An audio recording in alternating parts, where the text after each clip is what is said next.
हम समाजवादी छात्र सभा के लोग आज इस दिल्ली विश्वविद्यालय में गेट नंबर 4 के सामने इकट्ठा हुए हैं, क्योंकि 2 दिन पहले इंडिया टुडे जो मैगजीन है उसमें हमारे माननीय देश के पूर्व रक्षा मंत्री और उत्तर प्रदेश के पूर्व मुख्यमंत्री माननीय नेताजी की जो तस्वीर थी उनके परिवार वालों के साथ आपत्तिजनक तरीके से उनको वो किया गया था, पोर्ट्रे किया गया था मैगजीन में, और उनके परिवार पे कमेंट किए गए थे, उनको पौराणिक कथा से जोड़ के, उनको श्राप से जोड़ के उस तरह से दिखाया गया था। तो जिसके विरोध में हम लोग आज यहाँ पे प्रोटेस्ट कर रहे हैं। मुर्दाबाद मुर्दाबाद मुर्दाबाद मुर्दाबाद मुर्दाबाद मुर्दाबाद इंडिया टुडे होश में आओ, होश में आओ, होश में आओ, इंडिया टुडे होश में आओ, होश में आओ, होश में आओ। जिसका जलवा कायम है उसका नाम मुलायम है, जिसका जलवा कायम है उसका नाम मुलायम है। मीडिया मुर्दाबाद मुर्दाबाद मुर्दाबाद। क्यों मीडिया अमर्यादित तरीके से उन्हें बार बार उनका एक चित्रण करती है, उन्हें पेश करती है? क्यों इसी चैनल ने एक बार इसी चैनल की एक एंकर हमारे नेता को बाबू कहकर बुलाती है? क्या उनमें इतनी हिम्मत है कि वो किसी सत्ताधारी दल के नेता को, प्रधानमंत्री को, मुख्यमंत्री को उन्हें बाबू कहकर संबोधित करें? क्यों ऐसा होता है कि ऐसी गलतियां सिर्फ विपक्ष के नेता जो पिछड़े समाज से आते हैं खासकर उनके साथ होती है? मैं अभिजीत चौधरी जाट समाज से आता हूँ, पर मैं इस बात को कहने में बिल्कुल भी संकोच नहीं है कि यदुवंशी समाज के लोग बहुत सहनशील होते हैं। उस समय भगवान श्री कृष्ण ने बहुत शांति के साथ मां गांधी का वो श्राप स्वीकार किया था और आज तक ये लोग इन चीज को स्वीकार करते हैं। पर लेकिन इसका मतलब ये नहीं है कि आज आप उनके नेता, उनके आदर्श, उनके समाज में जो सामाजिक न्याय की बात करने वाले नेताजी जो आज हम लोगों के बीच में नहीं है, उनके खिलाफ आप ऐसी अमर्यादित टिप्पणी करें, उनका अमर्यादित चित्रण करें। वो ये कहने की कोशिश कर रहे हैं गांधारी ने जो श्राप दिया था, मां गांधारी ने, कि यदुवंशी के परिवार हमेशा आपस में लड़के टूट जाएंगे, वो इस तरीके से उसका उदाहरण देते हुए मुलायम जी के परिवार के बारे में बात करते हैं। तो मैं आपको बता दूं, मुलायम जी का परिवार पूरा उत्तर प्रदेश है, पूरा देश है। मुलायम जी का परिवार देश का पूरा पीडीए है, अल्पसंख्यक समाज के लोग हैं, पिछड़े समाज के लोग हैं, दलित समाज के लोग हैं। और मैं बता दूं कि देश का 90% पीडीए एकजुट है और एक है, और एकजुट होकर 2027 में इनकी सरकार को हटाएगा। हम समाजवादी लोग जब तक इंडिया टुडे बैन नहीं होगा तब तक इस देश के सदन से लेके सड़क तक, अभी 2 दिसंबर से सदन स्टार्ट हो रहा है, 2 दिसंबर के बाद हमारे जितने भी समाजवादी लोग पार्टी के लोग हैं वो लोग सदन में प्रदर्शन करेंगे, और ये जो नौजवान साथी आप देख रहे हैं ये सड़कों पे प्रदर्शन करेंगे। हम लोग सदन में और सड़क तक किसी को भी नहीं छोड़ेंगे, क्योंकि नेताजी का अपमान हिंदुस्तान नहीं सहेगा। दवा पढ़ाई मुक्ति हो, रोटी कपड़ी सस्ती हो, इस नारे को देकर नेताजी ने लोगों को जोड़ने का काम और जमीन से निकल करके उन्होंने एक पहचान देने का काम किया। त्रिस्तरीय आरक्षण से लेकर के शोषित वंचित समाज को मुख्य धारा में कैसे लाया जाए, उनको शिक्षा का अधिकार कैसे दिया जाए, उच्च श्रेणी की नौकरियों में उनकी भागीदारी, हिस्सेदारी कैसे हो, इन तमाम मुद्दों पर नेताजी ने काम किया। और नेताजी वही नेताजी रहे जो चीन के अंदर घुस करके अपने विरोधियों और दुश्मनों को बताने का काम किया कि निश्चित तौर पर भारत से किसी भी लोगों समझौता नहीं किया जाएगा। जो दुश्मन देश है उसके छक्के छुड़ाने का काम नेताजी ने किया। मान की लड़ाई लड़ते लड़ते नेताजी सद्य नेताजी हो गए, आज हमारे लोग के बीच में नहीं है। लेकिन क्या इस तरीके से उनका अपमानजनक तस्वीरें वायरल करना ये अच्छी बात तो है नहीं। हम लोग हैं, अभी जिंदा हैं और लड़ते रहेंगे। नमस्कार, आप देख रहे हैं वो न्यूज़ और मैं हूं आपके साथ यशस्वी शर्मा। इस वक्त मेरी मौजूद है दिल्ली यूनिवर्सिटी के बाहर और आर्ट्स ऑफ फैकल्टी के बाहर। यहाँ पे स्टूडेंट यूनियन जो है नेशनल मीडिया इंडियन टुडे के खिलाफ विरोध कर रहा है। तो जनता जनार्दन से बात करते हैं, स्टूडेंट यूनियन से बात करते हैं कि आखिरकार वो नेशनल मीडिया जो भारत का मीडिया है, जो चौथा स्तंभ है, उनसे आखिर ऐसी क्या गलती हो गई है, क्या चूक हो गई है कि यहाँ पे स्टूडेंट यूनियन इंडिया टुडे के खिलाफ विरोध प्रदर्शन कर रहा है। पूरा मामला क्या है, मसला क्या है, वो बातचीत करके पता चलेगा और हमारे चैनल के माध्यम से हम आप तक पहुंचाएंगे। जी, क्या नाम हुआ आपका? मैं आदित्य, समाजवादी छात्र सभा से। हम समाजवादी छात्र सभा के लोग आज इस दिल्ली विश्वविद्यालय में गेट नंबर 4 के सामने इकट्ठा हुए हैं, क्योंकि 2 दिन पहले इंडिया टुडे जो मैगजीन है उसमें हमारे माननीय देश के पूर्व रक्षा मंत्री और उत्तर प्रदेश के पूर्व मुख्यमंत्री माननीय नेताजी की जो तस्वीर थी उनके परिवार वालों के साथ आपत्तिजनक तरीके से उनको वो किया गया था, पोर्ट्रे किया गया था मैगजीन में, और उनके परिवार पे कमेंट किए गए थे, उनको पौराणिक कथा से जोड़ के, उनको श्राप से जोड़ के उस तरह से दिखाया गया था। तो जिसके विरोध में हम लोग आज यहाँ पे प्रोटेस्ट कर रहे हैं। तो क्या कुछ कहना है आपका? प्रोटेस्ट कर रहे हैं आप लोगों ने, कोई पिटीशन डाली अभी तक, या अभी तक कोई अपॉलोजी लेटर या कोई अपॉलोजी अभी तक सोशल मीडिया पे इंडिया टुडे की तरफ से आई हो? हम सभी लोग इसी बात के लिए अभी यहाँ के बाद हम पुलिस स्टेशन जाके वहाँ भी हम अपनी शिकायत दर्ज करेंगे कि आखिर बार बार ऐसा क्यों होता है कि पिछड़े समाज से आने वाले नेता, सामाजिक न्याय के लोगों को क्यों मीडिया अमर्यादित तरीके से उन्हें बार बार उनका एक चित्रण करती है, उन्हें पेश करती है?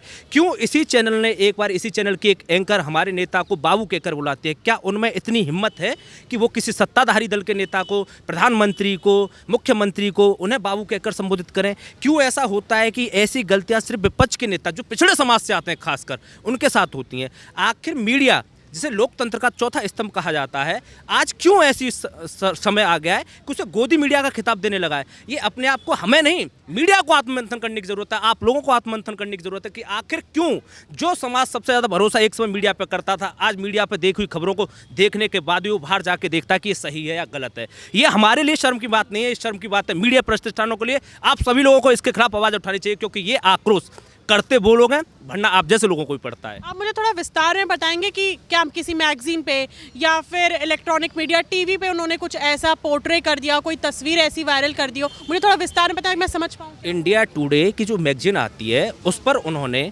माननीय नेताजी के परिवार के साथ माँ गांधारी, जो महाभारत में उन्होंने श्राप दिया था यदुवंशियों का, ये इन यदुवंशियों के, मैं अभिजीत चौधरी, एक मिनट साइड में, मैं अभिजीत चौधरी जाट समाज से आता हूँ, पर मैं इस बात को कहने में बिल्कुल भी संकोच नहीं है कि यदुवंशी समाज के लोग बहुत सहनशील होते हैं। उस समय भगवान श्री कृष्ण ने बहुत शांति के साथ माँ गांधी का वो श्राप स्वीकार किया था और आज तक ये लोग इन चीज़ को स्वीकार करते हैं।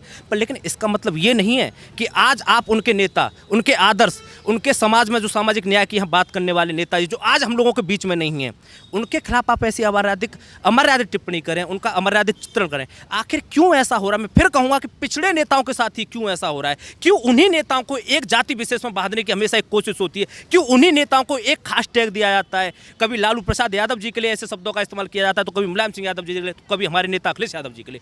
तो ये सब सोचने वाले विषय है कि आखिर कौन सा वर्ग है जो इन पिछड़े समाज के नेताओं से आने वाले जो सामाजिक न्याय की बात करते हैं उनसे डरता है, उनके लिए ऐसे शब्दों का इस्तेमाल करता है, उनके लिए ऐसी टीका टिप्पणियां करता है। ये सोचने वाली बात है और हम इंडिया टुडे से आपके माध्यम से निवेदन करेंगे और चेतावनी भी देंगे कि या तो जल्द से जल्द माफ़ी मांग लें, वरना हर एक समाजवादी कार्यकर्ता, हर एक समाजवादी लोग ये शांत नहीं बैठेंगे। अब अपने सम्मान के लिए हम पीछे नहीं हटेंगे। क्या अभी तक कोई अपॉलॉजी लेटर आया है इंडिया टुडे की तरफ? देखिए, अभी तो कोई अपॉलॉजी लेटर नहीं आया है, लेकिन ये समझने की ज़रूरत है, ये देश की जनता को समझने की ज़रूरत है कि किस तरीके से जो मीडिया है और स्पेशली इंडिया टुडे या जो बड़े मीडिया संस्थान हैं वो किस तरीके से सेलेक्टिविज्म का काम करते हैं। उनके लिए जो परिवारवाद का मुद्दा है केवल पिछड़ी जातियों से आने वाले नेताओं के ऊपर क्यों आता है? क्यों परिवारवाद केवल उनको लालू यादव की पार्टी में दिखता है या मुलायम सिंह यादव की पार्टी में दिखता है? क्यों उनको वो परिवारवाद क्यों नहीं बीजेपी में दिखता? मुझे ऐसा लगता है कि बीजेपी ने परिवारवाद के बहस को ख़त्म कर दिया है। उन्होंने हर जगह परिवारवादी नेताओं को ही मुख्यमंत्री बनाया है, चाहे वो मठ से आए हुए उनके चाचा जी मठाधीश थे योगी जी के, फिर उन्होंने उनको मठाधीश बनाया, वहाँ से फिर उन्होंने उनको सांसद बनाया, अब वहाँ के मुख्यमंत्री हैं। इसी तरीके से अगर हम उदाहरण के रूप में देखें तो आज की घटना, आज उपेंद्र कुशवाहा जी के बेटे जो कि विधायक का चुनाव भी नहीं लड़े हैं, ना उसके पहले वो कभी राजनीति में थे, बिना किसी राजनीतिक योग्यता के वो डायरेक्ट आज मंत्री बना दिए गए, जहां की वो जो बहुमत है वहां की बिहार की जनता ने किसी और लोगों को दिया। और वहीं आप चाहे ज्योतिराज सिंधिया के बेटों को देख लीजिए, वो इतनी कम उम्र में, वो मुझसे भी छोटा है वो लड़का, मुझसे भी कम उम्र में उस लड़के को मध्य प्रदेश के क्रिकेट एसोसिएशन का अध्यक्ष बना दिया गया। तो किस तरीके से बीजेपी, अगर बीजेपी के अंदर के परिवारवाद को जिस तरीके से सेलेक्टिविज्म के जरिए अगर इंडिया टुडे और बड़े संस्थान नहीं देखते हैं, उनको केवल दिखाई देता है तो अखिलेश यादव का परिवारवाद और उस परिवार में ये हमेशा झगड़ा लगाने का काम करते हैं, ये दिखाने का काम करते हैं कि झगड़ा है। वो ये कहने की कोशिश कर रहे हैं कि गांधारी ने जो श्राप दिया था, माँ गांधारी ने, कि यदुवंशी के परिवार हमेशा आपस में लड़के टूट जाएंगे, वो इस तरीके से उसका उदाहरण देते हुए मुलायम जी के परिवार के बारे में बात करते हैं। तो मैं आपको बता दूं कि मुलायम जी का परिवार पूरा उत्तर प्रदेश है, पूरा देश है। मुलायम जी का परिवार देश का पूरा पीडीए है, अल्पसंख्यक समाज के लोग हैं, पिछड़े समाज के लोग हैं, दलित समाज के लोग हैं। और मैं बता दूं कि देश का 90% पीडीए एकजुट है और एकजुट होकर 2027 में इनकी सरकार को हटाएगा। ये मैं यहाँ से मैं संदेश देना चाहूँगा। चलिए, जो ये घटना हुई है इंडिया टुडे की तरफ से, इसका राजनीति पे क्या असर पड़ेगा? खासतौर पे यूपी में 2027 में चुनाव हैं, अखिलेश यादव और योगी बाबा के बीच में टक्कर देखने को मिल रही है, तो क्या लगता है इसका रिजल्ट क्या आने वाला है जो हुआ है? मैम, एक्चुअली सबसे मेन दरअसल मसला ये है कि जब विचारधारा की आइडियोलॉजी की जंग नहीं जीत पाते हैं, ये इन्हें पता है कि समाजवादी विचारधारा है पीडीए की, पिछड़ा, दलित, अल्पसंख्यक, ये अगर एक हो गए तो ये अपना हक मांगेंगे। तो जब ये इस विचारधारा को काउंटर नहीं कर पाते हैं तो इनकी एक सीधी तरकीब है कि बदनामी करिए। कौन सा ऐसा हिंदुस्तान में परिवार है या पूरे विश्व में जिसमें आपस में अनबन ना हो? उसका इस तरह से इंडिया टुडे की मैगज़ीन में, इन्होंने इलेक्ट्रॉनिक मीडिया में मैगज़ीन निकाली, उसमें फ़ोटो डाला एक कार्टून बना करके, जो बहुत ही ज़्यादा आपत्तिजनक था। तो उसकी हम किसी के पास वो फ़ोटो है? जी, ऑनलाइन अवेलेबल है, दिखा दीजिए यार। श्योर जी, उसकी हम कड़ी मजम्मत करते हैं और इसीलिए हमारा ये विरोध प्रदर्शन है। अभी हम जाएंगे मौलवी नगर पुलिस स्टेशन, तो वहाँ हम अपनी कंप्लेन दर्ज कराएंगे और इंडिया टुडे को इसके लिए माफ़ी मांगनी पड़ेगी। फॉर्मल अपॉलॉजी ये फोटो है जो कि इंडिया टुडे की जो मैगजीन है उनकी तरफ से ये डाली गई है और इन लोगों का आरोप है कि कहीं ना कहीं आपत्तिजनक है और इंडिया टुडे को जल्द से जल्द माफ़ी मांगनी चाहिए, नहीं तो ये लोग काफ़ी आगे तक कार्रवाई कर सकते हैं। इस प्रोटेस्ट के बाद ये लोग पहुंचेंगे पुलिस स्टेशन और वहाँ पे ये लोग FIR दर्ज करेंगे इंडिया टुडे के खिलाफ कि एक नेशनल मीडिया उनकी तरफ से ये गलती होना ये कहाँ तक स्वीकार्य होगा, क्योंकि इन लोगों की तरफ से ये चीज़ स्वीकार्य नहीं है। हाँ, चलता रहेगा जब तक एक फॉर्मल अपॉलॉजी नहीं आ जाती है। हम इसकी कड़ी मजम्मत करते हैं। मुलायम सिंह सिर्फ एक समाज के नेता नहीं हैं, यादवों के या पिछड़ों के नेता नहीं हैं। PDA पिछड़ा दलित अल्पसंख्यक जो भी ऑपरेस्ड है मुलायम सिंह उसके नेता हैं और उसकी ऐसी हम बेइज्जती हम कभी नहीं सहेंगे, उसकी बदनामी हम नहीं होने देंगे। भाई क्या नाम हुआ आपका?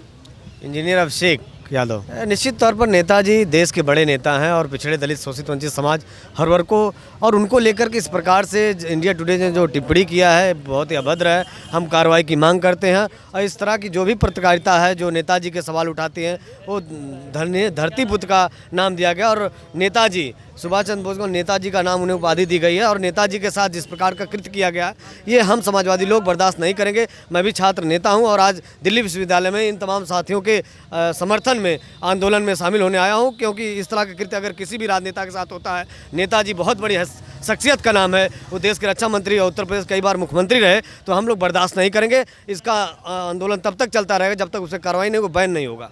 2027 के चुनाव में क्या रिजल्ट चाहते हैं आप? क्या चाहते हैं किसकी सरकार बने? देखिए, जो संविधान लोकतंत्र को बचाने का काम करेगा, जो पिछड़े दलित शोषित वंचित हर वर्ग को जोड़ करके समतामूलक समाज और उत्तर प्रदेश में क्रांति और देश के उत्तर प्रदेश की बात आप 27 की कर रहे हैं, तो उत्तर प्रदेश में 27 में चुनाव है, तो उत्तर प्रदेश की खुशहाली का रास्ता जहाँ खुलेगा वहाँ 27 में और आने वाले समय में देश में भी हम समाजवादी लोग मिल करके महागठबंधन जीतने का काम करेंगे, जिससे देश की तरक्की होगी। क्या कहेंगे आप? इंडिया टुडे को क्या कहना चाहेंगे? इंडिया टुडे को ये कहना चाहते हैं जिसके एजेंडे पे माननीय नेताजी, श्रद्धेय नेताजी, जो इस देश के हजारों किसानों, पिछड़ों, दलितों, अल्पसंख्यकों के मसीहा रहे, जिन्होंने खेत खलिहानों से लोगों को निकालकर सदन और संसद तक पहुंचाया, अगर उनकी इस तरीके से आपत्तिजनक तस्वीर पेश की जाती है, हम समाजवादी लोग जब तक इंडिया टुडे बैन नहीं होगा तब तक इस देश के सदन से लेके सड़क तक, अभी 2 दिसंबर से सदन स्टार्ट हो रहा है, 2 दिसंबर के बाद हमारे जितने भी समाजवादी लोग पार्टी के लोग हैं वो लोग सदन में प्रदर्शन करेंगे और ये जो नौजवान साथी आप देख रहे हैं ये सड़कों पे प्रदर्शन करेंगे। हम लोग सदन में और सड़क तक किसी को भी नहीं छोड़ेंगे, क्योंकि नेताजी का अपमान हिंदुस्तान नहीं सहेगा, क्योंकि नेताजी हमारे और हमारे आने वाली पीढ़ियों के भविष्य थे और उनके भविष्य जो थे उनसे अपना एक मोटिवेशन पैदा होता था कि हमारे एक ऐसे नेता हुए जो हमको आज शिक्षण संस्थानों में प्रवेश कराए, तो इनका अपमान कोई हिंदुस्तान का कोई भी नौजवान नहीं सहेगा। जिससे दवा पढ़ाई मुक्ति हो, रोटी कपड़ी सस्ती हो, इस नारे को देकर नेताजी ने लोगों को जोड़ने का काम किया और ज़मीन से निकल करके उन्होंने एक पहचान देने का काम किया। त्रिस्तरीय आरक्षण से लेकर के शोषित वंचित समाज को मुख्य धारा में कैसे लाया जाए, उनको शिक्षा का अधिकार कैसे दिया जाए, उच्च श्रेणी की नौकरियों में उनकी भागीदारी हिस्सेदारी कैसे हो, इन तमाम मुद्दों पर नेताजी ने काम किया। और नेताजी वही नेताजी रहे जो चीन के अंदर घुस करके अपने विरोधियों और दुश्मनों को बताने का काम किया कि निश्चित तौर पर भारत से किसी भी लोगों समझौता नहीं किया जाएगा, जो दुश्मन देश है उसके छक्के छुड़ाने का काम नेताजी ने किया। और नेताजी का अपमान मैं तो कहना चाहता हूँ कि आपके इस चैनल के माध्यम से कि आप लोग भी नेताजी के सम्मान में जो लोकतंत्र के सच्चे चौथा स्तंभ मानने वाले लोग हैं, जिन्हें हम मीडिया कहते हैं, वो उनकी जिम्मेदारी है कि किसी भी राजनेता के साथ इसका अपमानजनक टिप्पणी ना हो, ना कि इस पर अभद्र फोटो वायरल किया जाए जिससे उनके मान सम्मान पर आहत हो और उनका मान सम्मान घटे। क्या कहेंगे आप? जो इंडिया टुडे की तरफ से फोटो वायरल की गई है, मैगजीन पे आई है, उस पर क्या? सबसे पहले हम कहना चाहेंगे कि आलोचना और अपमान के बीच के अंतर को समझने की आवश्यकता है। आलोचना करने की स्वतंत्रता सबके पास है, लेकिन किन्हीं का अपमान करने की अधिकार किन्हीं के पास नहीं है। आदरणीय मुलायम सिंह यादव केवल सपा समाजवादी पार्टी से वो आते हैं, ठीक है, लेकिन समाज में विभिन्न वर्ग है, सभी के वो आस्था के केंद्र हैं, वो श्रद्धेय हैं और पद्म विभूषण से सम्मानित हैं। उनकी तस्वीर को ऐसे अपमानित करना, तस्वीर के माध्यम से उनको अपमानित करना, ये बिल्कुल उचित है, इसकी निंदा करते हैं और इस पर कार्रवाई होनी चाहिए, क्योंकि वो लाखों करोड़ों देशवासियों के जो लोग भी सामाजिक न्याय में विश्वास करते हैं, जो लोग भी समाजवाद विश्वास करते हैं, उनके वो आस्था के केंद्र है, उनके श्रद्धा के केंद्र है, तो उनके सम्मान को ठेस पहुँचाया जाएगा तो ये स्वीकार्य नहीं होगा। आलोचना और अपमान के बीच के अंतर को समझने की आवश्यकता है किसी को भी आलोचना करने का अधिकार है, लेकिन अपमान करने का अधिकार किसी को नहीं है। सम्मान की लड़ाई लड़ते लड़ते नेताजी सद्य नेताजी हो गए, आज हमारे लोग के बीच में नहीं है। लेकिन क्या इस तरीके से उनका अपमानजनक तस्वीरें वायरल करना ये अच्छी बात तो है नहीं। हम लोग हैं, अभी जिंदा हैं और लड़ते रहेंगे, इसके लिए हमेशा लड़ते रहेंगे, ये जान लीजिए। मैं यही कहना चाहता हूँ, जिस तरह से गोदी मीडिया हमारे नेताजी जो हमेशा गरीब वंचितों की लड़ाई लड़ते थे, उन्होंने गरीब और वंचितों को उनको उनके हक के लिए लड़ना सिखाया। आज जो गोदी मीडिया जिस तरह का कृत्य कर रहा है, इससे गोदी मीडिया की संघीय सोच को दर्शाता है। गोदी मीडिया लगातार अपनी संघीय सोच के जरिए ओबीसी में दलितों के नेता, ओबीसी के नेताओं को एक जाति एक परिवार के नेता के रूप में दिखाना चाहती है। इस संघीय सोच का हम समाज और छात्र सभा के सभी लोग कड़ी निंदा करते हैं और लगातार विरोध प्रदर्शन करते रहेंगे जब तक इंडिया टुडे इस पर अपनी माफ़ी ऑफिशियल नहीं मांगता है। एफआईआर दर्ज कराने जाएंगे? हाँ, मॉरिस नगर अभी जाएंगे, हम इसके खिलाफ एफआईआर दर्ज कराएंगे। प्रोटेस्ट चलता रहेगा। इस कैंपस में समाजवादी विचारधारा बहुत मजबूत है और विचारधारा हमेशा चलती रहेगी। मैम एक्चुअली 2027 यूपी के चुनाव के लिए अब बीजेपी के और गोदी मीडिया के पास कोई मुद्दा बचा नहीं है, क्योंकि सबने देखा, उत्तर प्रदेश ने भी देखा कि अखिलेश यादव ने क्या काम किया है। मेट्रो चलाई लखनऊ में, JPNIC सेंटर दिया, और योगी सरकार जो NCRB का डेटा भी रिसेंटली आया है कि क्राइम रेट कितना बढ़ा है योगी सरकार में। तो इनको भी पता है कि मुद्दा कोई इनके पास है नहीं, तो अब ये यही टैक्टिक्स आजमाएंगे कि बदनामी करें। मुलायम सिंह देश के इतने बड़े नेता हैं, हर वर्ग के नेता हैं, और इसकी कड़ी मजम्मत हम करते हैं। ये बहुत घिनौनी चीज़ है, बहुत नीच चीज़ है जो गोदी मीडिया कर रहा है। जो तस्वीर इंडिया टुडे की मैगजीन पे मुलायम सिंह यादव की छापी गई है और स्टूडेंट यूनियन को वो अपमानजनक लगता है, और उनका यही कहना है, इसको वार्निंग कहें, अल्टीमेटम कहें, रिक्वेस्ट कहें, आप कुछ भी समझ लीजिए। उनका कहना है कि नेशनल मीडिया जो इंडिया टुडे है वो जल्द से जल्द अपॉलॉजी लेटर या तो जारी करे या फिर अपॉलॉजी सामने आके सोशल मीडिया या अपने चैनल के माध्यम से वो मांगे। इस प्रोटेस्ट के बाद ये लोग जाएंगे पुलिस स्टेशन, वहाँ पे FIR दर्ज कराने, और जब तक इंडिया टुडे माफ़ी नहीं मांगता है तब तक इन लोगों का प्रोटेस्ट जो है वो आगे दिन प्रतिदिन जारी रहेगा। अब आप इस मुद्दे को क्या समझते हैं, आप इस मुद्दे पे लेके क्या कहना चाहते हैं, और जो तस्वीर मैगजीन पे छापी गई है इंडिया टुडे की मैगजीन पे, उस पर क्या कहेंगे, मुझे कमेंट बॉक्स में जरूर बताइए। अगली बार मैं फिर मिलूंगी आपसे, तब तक के लिए बने रहिए वो न्यूज़ के साथ। मैं यशस्वी शर्मा, धन्यवाद।